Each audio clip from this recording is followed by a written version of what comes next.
타이밍이 좋습니다. 오늘부터는 요한복음 8장의 말씀을 보겠습니다. 지난주에 예수 앞으로 나오라는 말씀을 통해서 우리가 예수님께로 나아갈 때에 참 복된 인생을 살고 은혜로운 인생을 살아간다는 말씀을 드렸는데, 오늘은 다시 한 번 더 8장 1절 이하의 말씀을 통해서 예수뿐이라는 사실을 우리가 확인하고 고백했으면 좋겠습니다. 여러분 뉴스를 보셨는지 모르겠지만 이번 주 뉴스에 사위가 가정불화로 인해서 흉기를 들고 아내를 살해하고 살려달라고 도망가는 장모를 중태에 빠뜨렸던 사건이 있었습니다. 뉴스를 보면 사실은 이런저런 뉴스들은 굉장히 많이 나옵니다. 하루하루를 그런 적이 없어요. 물론 저 같은 경우는 뉴스 시청을 굉장히 많이 하는 편이지만 뉴스를 볼 때마다 참 세상이 다 되었구나 라는 생각을 많이 합니다. 여러분, 사람들은요 평생을 살아가면서 한두 번씩은 조금 전에 말씀드린 경우처럼 이런저런 생명의 위협을 느끼는 사건이나 일들을 경험한다고 합니다. 근데 그런 순간을 내가 겪게 되면 우리가 아무리 강심장이라 하더라도 그 일로 인한 트라우마나 그런 기억들이 쉽게 지워지지 않고 우리 안에 오랫동안 남아있는 것을 알게 됩니다. 특히 누군가에 의해서 실질적인 그 위협이나 위험을 당하게 되면 그 충격은 금방 사라지지 않죠. 여러분, 우리는 오늘 요한복음 1장 이하의 말씀을 보고 있는데요, 오늘 본문을 보시면 종교 지도자라 하는 사람들이 예수님을 그런 위협에 빠뜨리기 위해서 가늠하다가 현장에서 붙잡힌 여인을 예수님 앞으로 데려오는 장면으로 시작하고 있습니다. 보통은 우리가 알고 있는 이 요한복음 8장 1절 이하의 말씀을 어떻게 접근하고 있냐면, 가늠한 이 여인의 잘못을 지적하는 그 바리새인들의 위선에 대해서 말하는 것이나, 아니면 다른 사람의 잘못을 지적하느라 자신의 잘못을 보지 못하는 종교 지도자들의 모습, 그리고 그런 바리새인들의 그 악랄한 트랩을 피해 가시는 우리 예수님의 지혜 등등에 대해서 우리는 말씀을 많이 들어왔을 겁니다. 그러나 오늘 저는 오늘 본문 요한복음 8장 1절 이하의 말씀을 조금은 다른 각도로 말씀을 보기 원하는데요, 그 말씀의 핵심은 오직 예수님뿐이라는 그 사실을 기억하고 말씀의 은혜를 나누었으면 좋겠습니다. 첫 번째 우리가 보기를 원하는 챕터는 그 가운데 서 있는 여인입니다. 여러분, 본문 9절 말씀, 8장 9절 말씀 같이 한번 읽어보겠습니다. 그들의 이 말씀을 듣고 양심의 가책을 느껴 어른으로 시작하여 젊은이까지 하나씩 나가고 오직 예수와 그 가운데 섰는 여자만 남았더라. 아멘입니다. 여기 이 9절 말씀을 보시면 가늠하다가 현장에서 붙잡혀 온 그 여인이 지금 어디에 서 있는지 그 위치에 대해서 정확하게 말해주고 있습니다. 지금 여인이 위치하고 있는 곳은 어디입니까? 바로 그 가운데라고 기록하고 있지요. 여러분, 한번 상상해 보시기 바랍니다.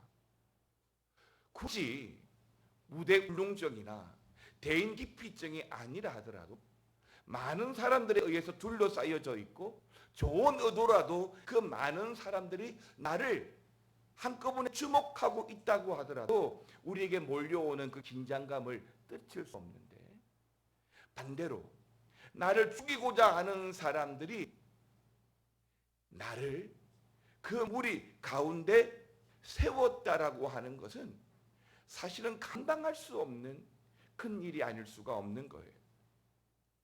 가늠하다가 현장에서 붙잡힌 그 여인은 오늘 보면 오드레스도 말씀하고 레위기 20장에서도 말씀하고 있는 것처럼 얼마든지 그 현장에서 죽일 수 있었음에도 불구하고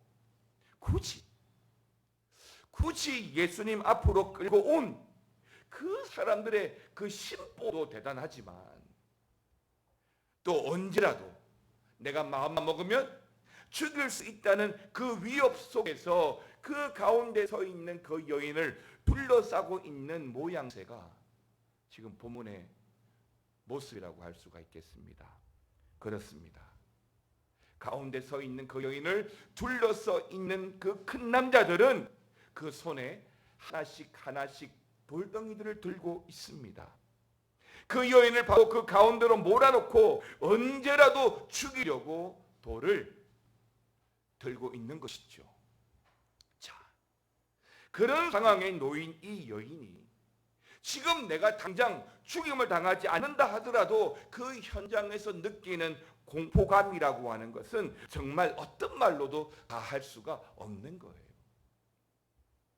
조금 다른 상황이지만 저 같은 경우는 아주 심각한 고소공포증이 있는데요. 한 아파트 한 5층 이상만 올라가면 사실 밑에를 잘 못 봐요. 보더라도 난간을 꼭 붙잡고 목만 내밀어서 보게 되는데요. 그런 꼴을 보면 사람들이 웃고 웃어요. 왜 그러냐고, 뭐가 무섭냐고. 그런데 저는 그 높이가 해결이 안 되는 거죠. 이런 상황은 제가 만들어가는 상황이지만 오늘 본문에 등장하는 이 여인의 상황은 이 여인이 만들어갔다는 상황보다 물론 원인 제공은 하였지만 그럼에도 불구하고 산들에 의해서 다수에 둘러싸여져 있는 이 공고는 사실을 경험해보지 않은 사람들은 상상조차도 쉽지 않을 만큼의 두려움과 공포에 놓여 있는 것이라고 보시면 되겠습니다. 차라리 모세의 율법대로 그 현장에서 죽였더라면 지금 이 다수의 사람들 앞에서 내가 겪고 있는 그 수치심과 또 몰려오는 그 공포는 덜했을 텐데, 그러니까 지금 끌려온 그 가운데 그 자리는 첫 번째 가늠하다가 붙잡혔던 그 현장의 자리가 아니라 두 번째 그 간음죄에 대한 그 형을 집행하는 자리였던 것이죠. 간음이라고 하는 말의 헬라어는 모이케이아입니다. 모세의 율법을 근간으로 하는 모든 율법의 근본으로 여겨지는 것은 십계명이죠. 그런데 그 십계명 가운데 제7계명을 어긴 아주 심각한 범죄가 바로 간음입니다.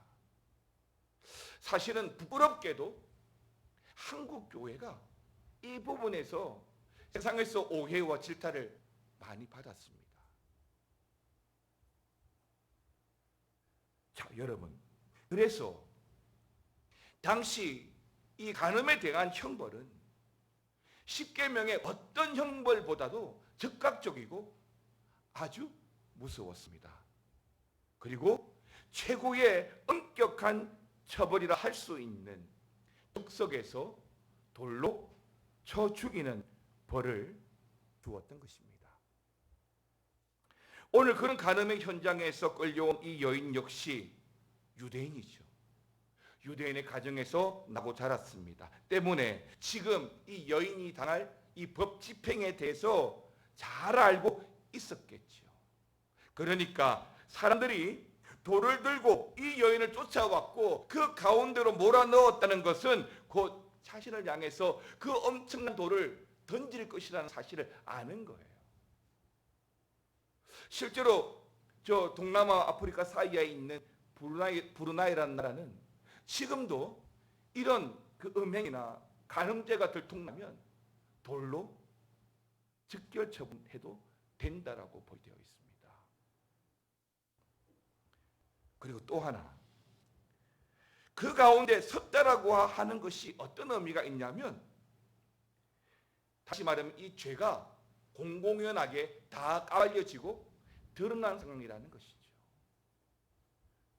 요한복음 8장 4절은 이렇게 말합니다. 선생이요, 이 여자가 현장에서 간음하다가 붙잡혔나이다. 그렇습니다. 현장에서 붙잡혔다라고 하는 것은 더 이상 어떤 발뺌을 하거나 핑계를 댈 수 없는 상황이라는 것이죠. 말 그대로 현장에서 붙잡혔으니까요. 어쩌면 그 여인은 붙잡혀 끌려오면서 자신의 그 옷까지도 제대로 챙겨 입지 못한 채, 표현이 좀 그렇습니다만은 개처럼 끌려왔을 거예요. 이 여인의 입장에서 보면 지금이 얼마나 수치스럽고 또 얼마나 후회스럽겠습니까? 아마도 이 여인은 지금까지 살아오면서 그가 서 있던 어떤 자리보다 지금 이 가운데 자리가 가장 수치스럽고 가장 두려운 순간이죠. 세상을 살아가면서 우리들도 간혹 그런 가운데에 설 때가 있습니다.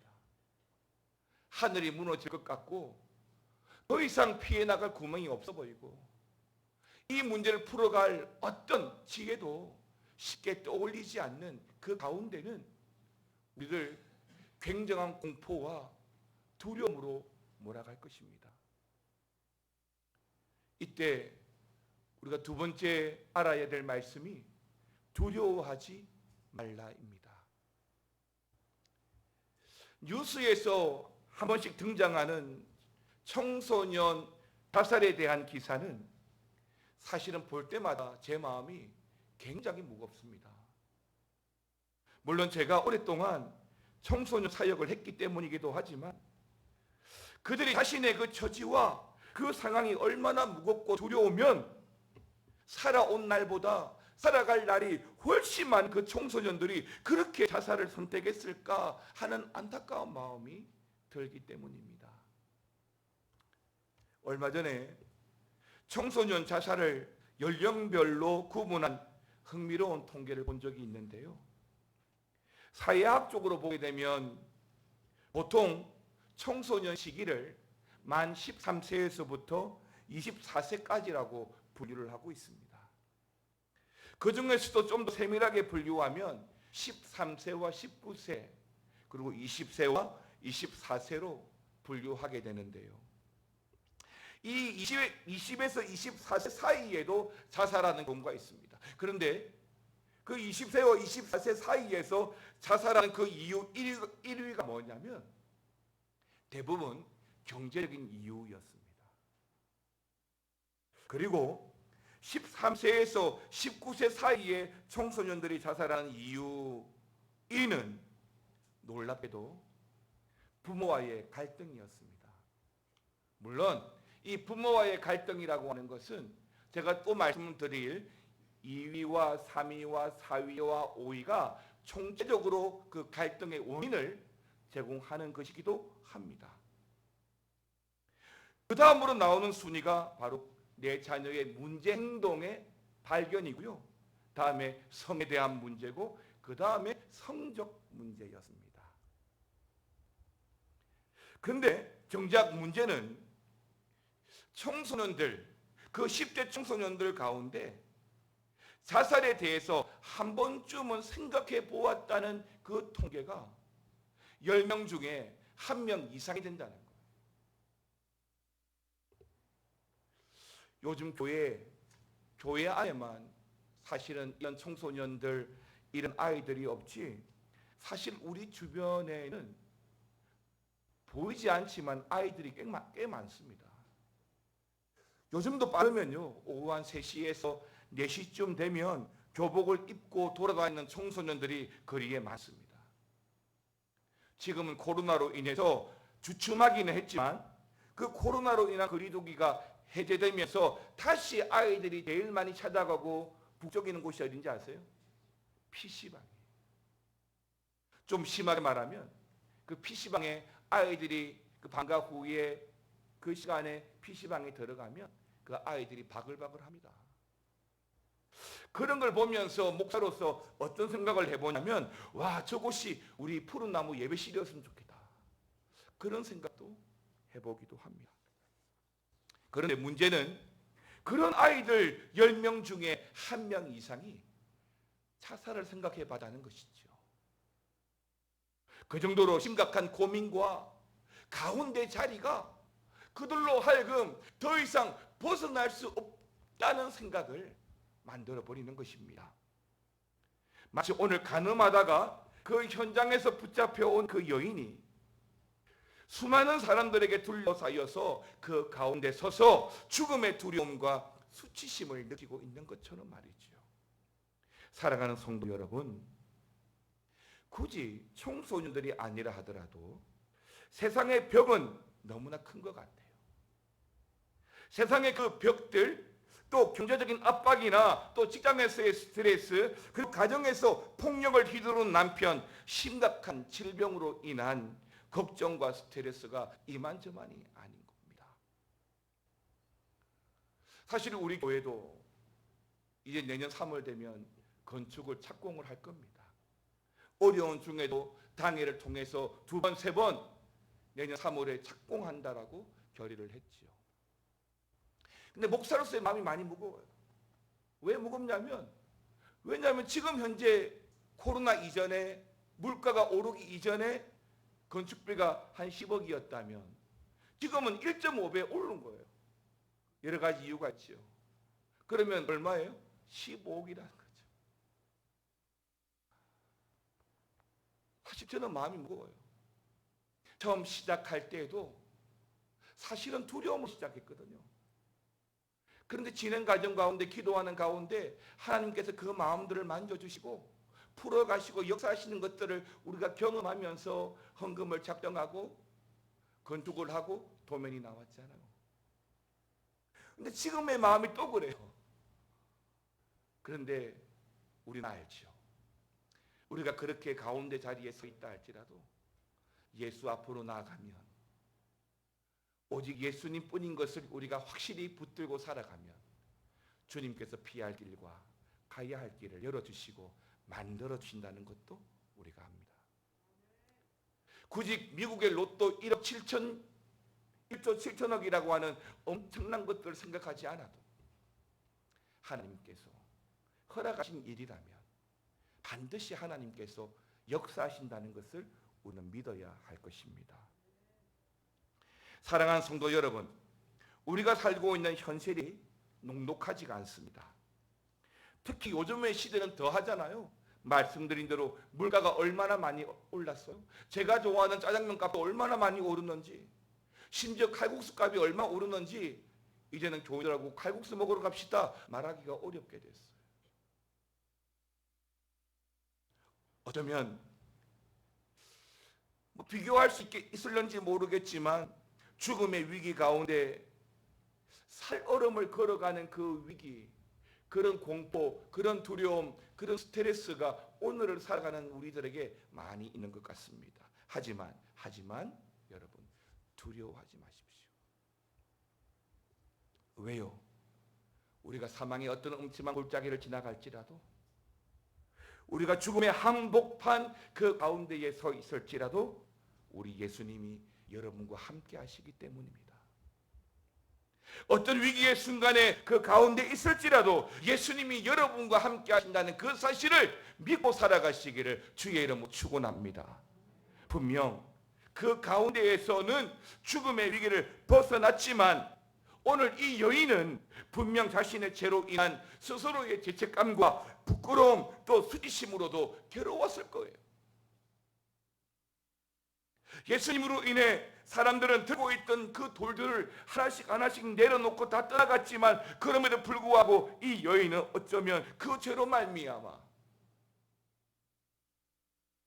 스스로에게라도 돌을 던져야 되겠다라고 생각했을지 몰라요. 어떻게 내 가족을 쳐다보지? 어떻게 함께 살았던 내 동네 사람들을 쳐다보지? 그러나 이제 가운데 세웠던 그 사람들은 다 떠났어요. 남은 사람은 아무도 없습니다. 오직 죄 많은 한 여인과 우리 예수님 뿐이죠. 예수님은 묻습니다. 요한복음 8장 10절인데요. 같이 읽어보겠습니다. 예수께서 일어나사 여자 외에 아무것도 없는 것을 보시고 이르시되 여자여 너를 고발하던 그들이 어디 있느냐? 너를 정죄한 자가 없느냐? 너를 고발하던 그들이 어디 있느냐? 너를 정죄하던 자들이 이제 없느냐? 여인의 대답은 주여 없나이다. 너를 가운데 세웠던 그 사람들이 어디 있느냐? 주여 없나이다. 여인의 대답은 부끄러움을 감당하기 어려운 고민의 대답이었을 겁니다. 주여 없습니다. 그런데요, 나의 이 죄에 대한 문제와 이 부끄러움, 그리고 가족의 문제로 나는 정말 괴롭습니다 라고 하는 말이 생략되지 않았을까요?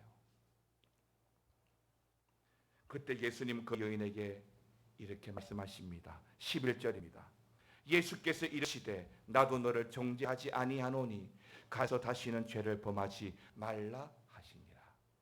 사랑하는 성도 여러분, 죽음의 위기와 또 부끄러움과 절망, 관계의 깨어짐 등등은 이루 표현할 수 없는 수많은 근심과 두려움 속에서 우리들은 지금 살아가고 있는 겁니다. 청년이건 어른이건 학생이건 노인이건 우리들은 이런저런 두려움과 그 죄악 속에서 계속 살아가고 있는 겁니다. 어떤 때는 내 스스로라도 돌을 던져서 그런 부끄러운 현장에서 벗어나고 싶은 심정이 있습니다. 정말 이 순간만큼은 아무도 나를 이해하지 못하고 또 만나고 싶지도 않을 겁니다. 그리고 그런 나와 아무도 함께 하지 않을 거라는 생각이 들지도 모르겠습니다. 그러나 여러분 반드시 기억하시기 바랍니다. 어떤 순간이라도 우리 예수님은 여러분과 함께 하십니다. 어떤 상황이라도 예수님이 여러분과 함께 하신다는 것을 믿으시기 바랍니다. 모든 사람들이 들었던 돌을 내려놓고 그 사람들은 하나씩 다 떠나갔지만 오직 이 여인 앞에 서 있는 유일한 사람, 예수님 뿐입니다. 여러분 시편 139편 7절과 9절, 10절 세 절의 말씀을 같이 읽겠습니다. 시작.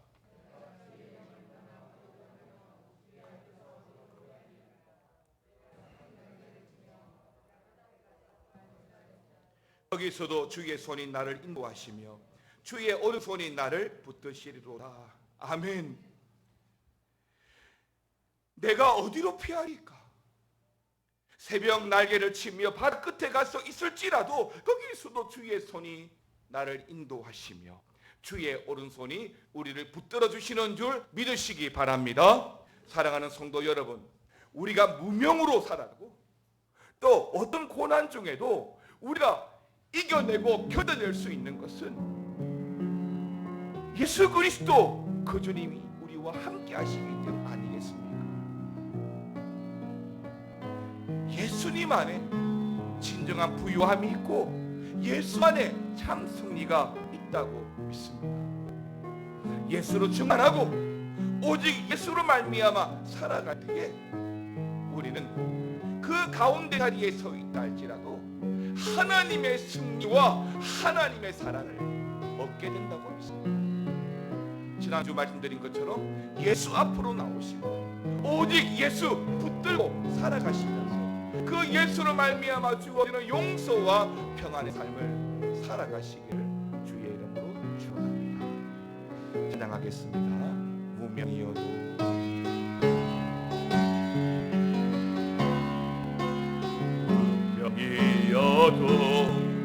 공허하지 않은 것은 예수 안에 난 만족함이 가난하여도 부족하지 않은 것은 예수 안에 오직 나는 부요함 고난 중에도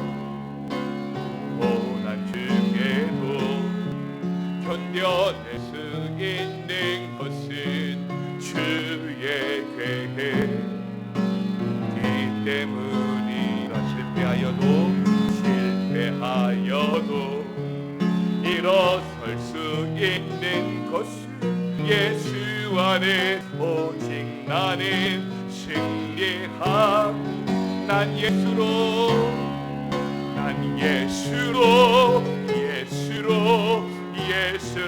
충만하네. 난 예수로 충만하네. 난 예수로 충만하네. 영원한 왕 내 안에 살아계시네. 내 몸이 약해도 낙심하지 않는 것은 예수 안에 난 완전함이라. 화려한 세상 부럽지 않은 것은 난 예수로 충만한 난 예수로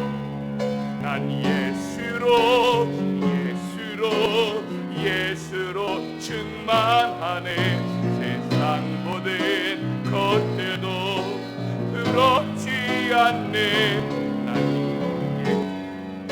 예수로 충만하네.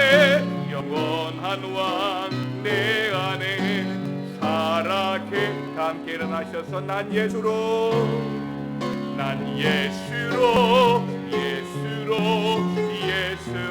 충만하네. 세상 모든 풍파도 두렵지 않네. 난 예수로 충만하네. 영원한 왕 내 안에 살아계시네.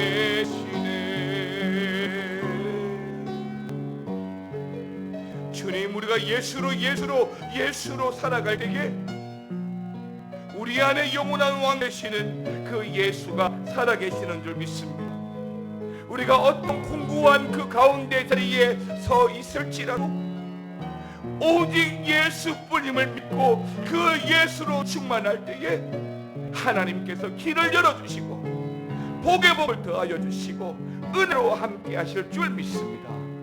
하나님, 이번 한 주간에도 사랑하는 주의 자녀들이 그 예수로 충만하게 하시고 오직 예수뿐임을 믿고 승리하고 살아가도록 주여 함께하여 주시옵소서. 지금은 우리 주 예수 그리스도의 은혜와 아버지 하나님의 사랑과 성령의 감화감동 교통 충만 역사 위로하여 주심이 오직 예수뿐임을 믿고 그 예수로 이겨내고 살아가기를 원하는 모든 성도들 위해 영원토록 함께 있을지어다. 아멘.